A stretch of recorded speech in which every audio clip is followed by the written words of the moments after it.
के क्वेश्चंस कहाँ हैं, थोड़ा अपलोड कर दीजिए। तो देखो, सबसे पहली एक बात मैं बता देता हूँ, प्रीवियस ईयर का कोई भी क्वेश्चन तुम्हारे काम नहीं आने वाला है, क्योंकि तुम जितना प्रीवियस ईयर का क्वेश्चन देखोगे तुम डर जाओगे। ठीक है, तुम्हें डर लगेगा, क्योंकि प्रीवियस ईयर का क्वेश्चन होता ही ऐसा है। हाँ, तुम ये सोचोगे कि भैया आके और डरा ही रहे हैं, लेकिन नहीं, प्रीवियस ईयर का क्वेश्चन देखोगे तुम्हें डर लगेगा, क्योंकि बहुत ही अजीब अजीब क्वेश्चंस आते हैं।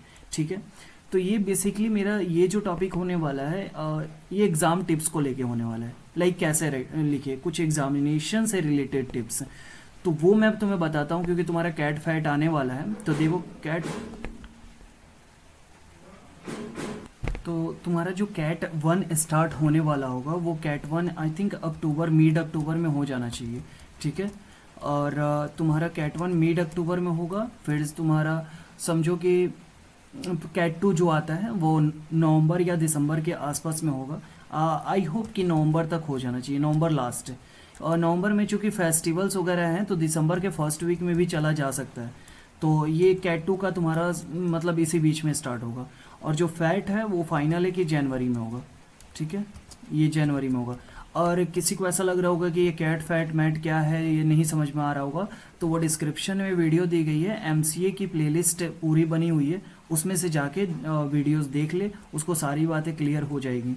पूरी प्लेलिस्ट दी गई है प्लेसमेंट एंड ऑल सब से रिलेटेड। तो प्रीवियस ईयर के क्वेश्चंस को लेके भी बहुत सारे डाउट तो मैं बेसिकली ये बना रहा हूँ एग्जाम टिप्स के लिए।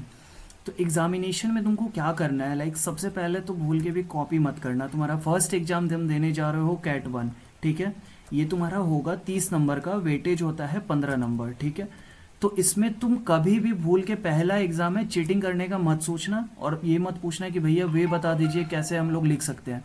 क्योंकि हाँ, तुम स्टूडेंट हो तो तुम कोड तंत्र से ज़्यादा तंत्र जानते हो उसको करने के लिए। ठीक है, लेकिन पहला एग्ज़ाम है तो मत करना, पहले समझ लो, मॉक टेस्ट को कोड तंत्र पे दे लेना, प्लेटफॉर्म से पहले वाकिफ़ हो जाओ, देन आफ्टर कुछ करना हो तो करना। ये मेरा एक सजेशन है, लेकिन बेस्ट सजेशन यही है कि मत करना।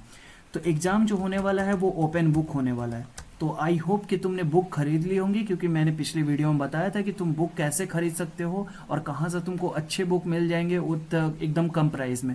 तो ओपन बुक में तुम्हारा फ़ायदा क्या होगा कि यदि तुम्हें कोई चीज़ याद है, ई बुक अलाउ नहीं है।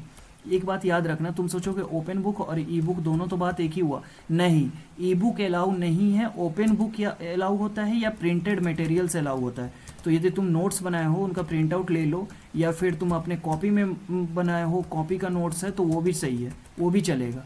ठीक है, तो ये सब चलेगा। हाँ, तुम सोचोगे कि वाह मज़ा आ गया, लेकिन नहीं, अभी मज़ा नहीं है। मैं डिस्क्रिप्शन में एक अपलोड कर दूंगा, ये क्या बोलते हैं, क्वेश्चन बैंक के लिए। मेरे पास जो भी प्रीवियस ईयर की होंगी, मुझे बहुत ढूंढना पड़ेगा इसके लिए, लेकिन फिर भी स्टिल मैं कर दूंगा देख के। तो प्रीवियस ईयर का कर दूंगा मैं क्वेश्चन, तुम लोग देख लेना। बट हाँ, क्वेश्चन देख के तुमको ये बात समझ में आ जाएगा कि ओपन बुक और प्रिंटेड मटेरियल्स का उतना फ़ायदा नहीं होने वाला, बट स्टिल 20% तुमको इसका फ़ायदा ज़रूर होगा, ये मैं कंफर्म बोलूँगा। तो बुक तुम लोग लो, मेरे हिसाब से बुक लेके पढ़ना ज़्यादा बेहतर होता है कंपेयर टू ई बुक, क्योंकि एक रिसर्च में पाया गया है कि यदि तुम ई बुक से पढ़ाई करते हो तो स्क्रीन लाइट जो तुम्हारे दिमाग को अफेक्ट करती है, उससे चीज़ें याद नहीं रहती है लॉन्ग टाइम के लिए। तो यदि तुम ई बुक से पढ़ के न्यूमेरिकल समझ भी ले रहे हो ना, बट वो लॉन्ग टाइम के लिए नहीं लास्टिंग करेगी। तो आई थिंक कि ओपन बुक तुम ले लो। इसके बारे में तुमको यदि लगे कि मैं गलत बोल रहा हूँ और फालतू के फैक्ट्स बता रहा हूँ, तुम गूगल कर सकते हो। तो 20% तुमको जरूर फ़ायदा होगा इन बुक से, क्योंकि यदि तुम्हें याद आ जा रहा है कि टॉपिक कहाँ पे है तो तुम इजीली लिख सकते हो। उसके बाद तुम क्या करो कि एक तो पहले बुक रखो, क्योंकि तुमको उससे इजीली हो जाएगा। दूसरा, टू द पॉइंट लिखो, एकदम टू द पॉइंट। ये बीसीए वाला काम मत करना, यहाँ पे बीएससी आईटी वाला और 10th 12th वाला मत करना कि पूरा लगे पड़े हैं 10 पेज और 20 पेज लिखने में, मत करना ऐसी गलती। तुम्हें 3 क्वेश्चन दिए जाएंगे कैट 1 में, जिसके लिए तुमको टाइम मिलता है 45 मिनट लिखने के लिए और 15 मिनट अपलोड करने के लिए। अब ये मत सोचना है कि पहले 45 मिनट में लिखना है फिर 15 मिनट में अपलोड करना है, नहीं। पहला क्वेश्चन लिखा तुमने और उसके जस्ट बाद तुमने अपलोड कर दिया, दूसरा लिखा तुमने और उसको अपलोड कर दिया, तीसरा लिखा और अपलोड कर दिया, ऐसे करना है ताकि कोई भी क्वेश्चन बच ना जाए। अब तुम सोचोगे कि पहले तीनों बना लेता हूँ फिर अपलोड करूंगा, तो तुमसे बड़ा बेवकूफ़ तो आई थिंक कोई नहीं होगा, क्योंकि तीनों छूट जाएगा लास्ट में। तो देखो क्या होता है, ये हाँ 45 मिनट क्यों लिया जाता है ऐसा वीआईटी बोलता है। वैसे अपलोड करने के लिए यदि तुम्हारा नेटवर्क अच्छे जोन में हो तो तुम्हारे लिए 1 मिनट काफ़ी है। फ़ोटो खींच के और अपलोड करने के लिए 1 मिनट काफ़ी होता है। तो मेरे हिसाब से तुम लोग के पास जो टाइम बचता है वो लगभग 56 मिनट के आसपास में मिलते हैं, ठीक है। 56 और 57 में बोल लूँ तो मतलब पर क्वेश्चन पे यदि मैं जोड़ूँ तो 19 मिनट तुम्हारे पास है पर क्वेश्चन के लिए। तो इस बात को एकदम माइंडली एकदम ध्यान में रखते हुए बनाना है कि एक क्वेश्चन पे तुम्हें 19 मिनट से ज़्यादा 20 मिनट नहीं देना है। 20 मिनट नहीं देना है, 19 मिनट ही देना है। क्यों मैं बोल रहा हूँ देखो, एक क्वेश्चन में तुमने कुछ भी लिखा, वो 10 नंबर का क्वेश्चन है, उसमें से तुमने कुछ भी लिखा मतलब टू द पॉइंट ही लिखा, लेकिन तुम्हें लग रहा है कि अभी पूरा आंसर मैंने नहीं लिखा है, तो तुम्हें आ सकते हैं 7 नंबर, ठीक है। तुमने क्या किया, दूसरा क्वेश्चन बनाना शुरू किया और उसका भी तुमने पूरा नहीं कर पाए, तुम बाई चांस 19 मिनट में तुम कवर नहीं कर पाते हो तो भी उसमें मान लेते हैं कि 8 नंबर आ गए। टोटल मिला के हो गए 15 मार्क्स, ठीक है। अब एक दूसरा केस लेते हैं जिसमें तुमने क्या किया, पहला को पूरा कंप्लीट करने में तुमने लगा दिए 25 मिनट, ठीक है, पूरा 6 मिनट एक्स्ट्रा ले लिए। अब 25 मिनट तुमने लगा लिया तो अब तुम्हारा इससे दिक्कत क्या होगा कि 25 मिनट लगाने के बाद पहला क्वेश्चन यदि तुमने कंप्लीट भी कर लिया तो 10 में से 10 तो देने से रहा टीचर, तो 10 में 10 नहीं मिलेगा, ज़्यादा से ज़्यादा 9 मिल जाएंगे। दूसरे क्वेश्चन में तुम्हारे पास जो टाइम बच गया वो 6 मिनट तुमने यहाँ पे एक्स्ट्रा लगा दिया, तो जो टाइम अब तुम्हारे पास बच गया वो मात्र 13 मिनट बच गया, ठीक है। तो 13 मिनट में तुमको यदि मान लो कि वो क्वेश्चन अचानक से दिमाग में भी आ जाता है क्या कैसे बनेगा, या फिर नहीं भी आता है, तो तुम कितना भी बना लो 13 मिनट में, यदि उस टाइप का क्वेश्चन होगा ना तो तुम ज़्यादा से ज़्यादा उसमें टीचर नंबर देगा तो 2-3 नंबर से ज़्यादा नहीं देगा, या फिर 4 नंबर मान लो। तो कहीं ना कहीं दोनों नंबर को जोड़ोगे, मतलब ये 9 मार्क्स और 4 मार्क्स को, तो ये तुम्हारा हुआ 13 मार्क्स। अब तुम गेस करो 15 मार्क्स ज़्यादा अच्छा लाना है कि एगो को पूरा बना के 9 और 4 लाना ज़्यादा अच्छा है। तो मेरे हिसाब से कि ये काम ज़्यादा करो कि 19 मिनट यदि टाइम दे रहे हो ये क्वेश्चन को तो एकदम उतना ही दो, ठीक है। और इस तरीके से क्वेश्चन को सॉल्व किया करो। और दूसरी चीज़, अब मान लो कि तुम्हें क्वेश्चन के आंसर सब पता है तो तुम तो सब बना दोगे, उसके लिए कोई इशू नहीं है। लेकिन यदि सपोज दैट यदि तुमको क्वेश्चन का आंसर नहीं पता है, फॉर एग्जाम्पल मैं तुम्हें एक चीज़ दिखाता हूँ, मेरा जो क्वेश्चन आया था मैं वो दे दूंगा। ये मेरा कैट 1 का क्वेश्चन था, मैं तुम्हें दे दूंगा, तुम टेंशन इसके लिए बिल्कुल भी मत लो। लेकिन फिर भी मैं तुम्हें एक बार डिस्कस कर देना चाहता हूँ कि मैं कुछ इसमें, ताकि तुम्हें क्लैरिटी मिल जाए। देखो इसमें पहला क्वेश्चन क्या था, एक सेकेंड, देखो, differentiate custom generic and embedded software system on the basis of features such as maintainability, usability and development. सोचो इस क्वेश्चन का आंसर तुमको नहीं पता है, या फिर ये क्वेश्चन देख लो, you have been assign to the task of developing automated payroll system for, मतलब इस क्वेश्चन में ये बोल रहा है कि यदि तुमको किसी टास्क के लिए, तुम एक इंजीनियर हो, सॉफ्टवेयर इंजीनियर, और तुमने एजाइल मेथड चूज किया है एक सॉफ्टवेयर को डेवलपमेंट करने के लिए, तो तुम अपना लिस्ट ऑफ तो रीज़न बताओ, तुम अपना रीज़न बताओ कि तुमने एजाइल मेथड क्यों चूज किया है, ठीक है। और also discuss the various artifacts of the propose system based on the agile RUP।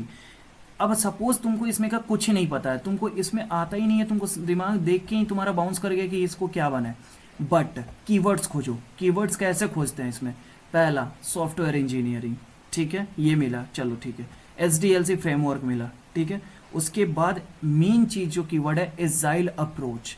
अब बोल रहे हैं कि लिस्ट आउट द रीजन, तुम्हें क्वेश्चन का आंसर नहीं पता है बट तुम्हारे पास बुक्स है, तुम्हारे पास नोट्स है, तुमने प्रिंट आउट निकलवा के रखे हुए हैं। अब तुमको कहीं ना कहीं तो अपने बुक और नोट्स में एजाइल मेथड मिलेगा, एजाइल मेथड मिलेगा तो तुमने उस मेथड को चूज किया है तो इसके पीछे जरूर कहीं ना कहीं कोई बेनिफिट होगा, मतलब जो भी एडवांटेजेस होंगे एजाइल मेथड के तुम उनको लिख दो। तो ये एक काम हो गया।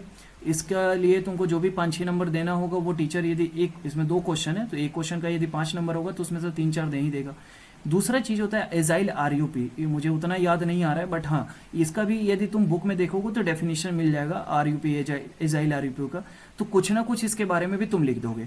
तो 10 नंबर में से तुम कहीं ना कहीं यदि तुम्हारे पास रिसोर्सेज अवेलेबल हो रहे हैं, रिसोर्सेज लाइक बुक, नोट्स, ये सब चीज़ें, तो तुम आराम से 5-6 नंबर ला सकते हो, ठीक है।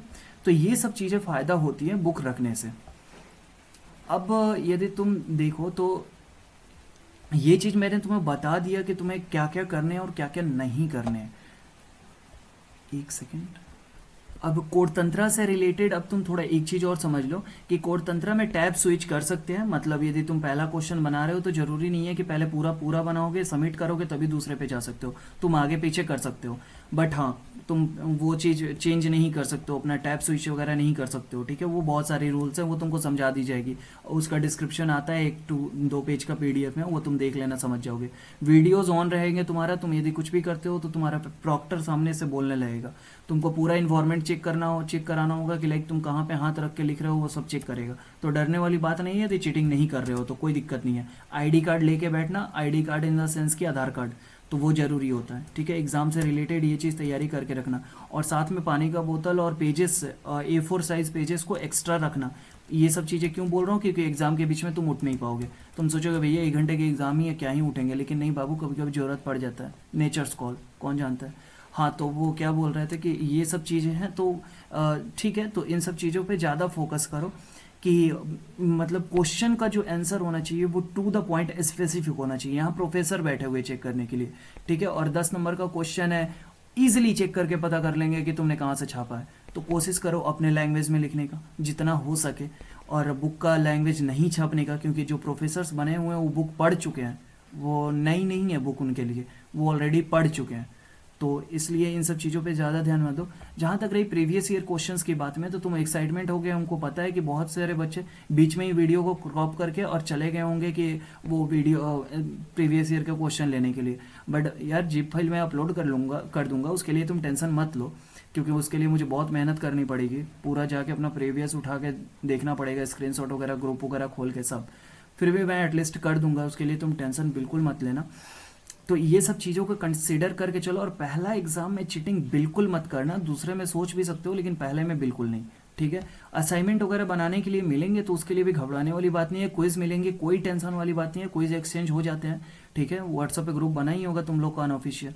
तो ये सब चीज़ें सही हैं, बाकी कुछ चीज़ें हम डायरेक्टली नहीं बोल सकते हैं, सिचुएशन समझ सकते हो। तो ये सब चीज़ है कि तुम इजीली कर सकते हो। बाकी कोई बातें करनी है तो तुम टेलीग्राम ग्रुप में आ जाओ, वहाँ पे आराम से बातें कर लेंगे। या फिर तुम फेसबुक पे मैसेज कर सकते हो, एक पेज बना हुआ है वहाँ पे डायरेक्ट तुम पोस्ट कर सकते हो। एंड पता नहीं, मैंने भी 2 3 लिंक दिया हुआ है, याद नहीं है। कमेंट बॉक्स में भी तुम पूछ सकते हो यदि तुमको पूछना वगैरह है तो ये सब चीज़ें तुम कर सकते हो। मेरे तरफ से मैंने ये सारी चीज़ें कवर कर दी हुई हैं कि आंसर्स को कैसे लिखें एंड ऑल। बट यदि फिर भी तुम्हें लगता है कि मैंने कुछ छोड़ा हुआ है तो तुम as usual description box comment box में डाल दो, मैं बता दूंगा। लाइक कमेंट के लिए नहीं बोलता हूँ, बट हाँ डिस्क्रिप्शन बॉक्स में कमेंट बॉक्स में तुम डाल दिया करो कमेंट, मैं बता दूंगा। That's all.